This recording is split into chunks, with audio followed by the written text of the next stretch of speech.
நீலகிரி மாவட்டம் மைனலை அரக்காட்டில் சிறுத்தை தாக்கியதில் பெண் ஒருவர் உயிரிழந்ததாக கூறப்படுகிறது. இதுகுறித்த மேலும் விவரங்களை செய்தியாளர் விஜயசுந்தரம் வழங்க கேட்கலாம். விஜயசுந்தரம், வணக்கம். இந்த சம்பவம் குறித்து மேலும் சொல்லுங்க. வணக்கம். நீலகிரி மாவட்டம் தும்மநட்டி ஊராட்சிக்குட்பட்ட ஜே பாலகுலா பொம்மன் நகர் பகுதியை சேர்ந்தவங்க கோபால் அஞ்சலை தம்பதியினர். அஞ்சலை என்பவர் சற்று மனநலம் பாதிக்கப்பட்டவர் என்று தற்போது கூறப்படுகிறது. நேற்று பகல் நேரத்துல வீட்டை விட்டு வெளியே வந்த அஞ்சலை திரும்ப வீடு செல்லாத நிலையில உறவினர்கள் நேற்று ஃபுல்லா தேடி இருக்காங்க. ஆனா எங்கேயுமே அவங்க கிடைக்கல. எங்க தேடி பார்த்தும் கிடைக்காத நிலையில இன்று காலை மைனலை அருகே இருக்கக்கூடிய அரக்காடு பகுதியில் இருக்கக்கூடிய தேயிலை தோட்டத்துல தேயிலை பறிப்பதற்காக வந்த வடமாநில தொழிலாளர்கள் அந்த தேயிலை தோட்டத்துல பெண்மறி ஒருவர் உயிரிழந்திருக்கிறதை பார்த்திருக்காங்க.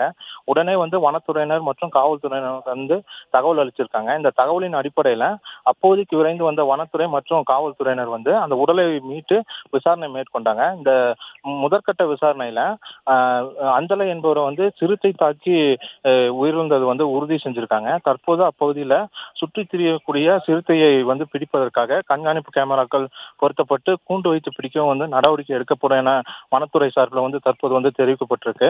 மேலும் குறிப்பா பார்த்தோம் அப்படின்னா, கடந்த ஓராண்டுகளுக்கு முன்பு இதே பகுதியில் வடமாநில தொழிலாளியினுடைய குழந்தையை சிறுத்தை அடித்து கொண்டதும் குறிப்பிடத்தக்கது. தற்போது அதாவது இன்று முதல் வரும் திங்கட்கிழமை வரை இந்த மைனலையை சுற்றி இருக்கக்கூடிய தேயிலை தோட்ட பகுதிகளுக்கு தேயிலை பறிக்கக்கூடாது வனத்துறை மூலம் அறிவிச்சிருக்காங்க. விவரங்களுக்கு நன்றி விஜயசுந்தரம்.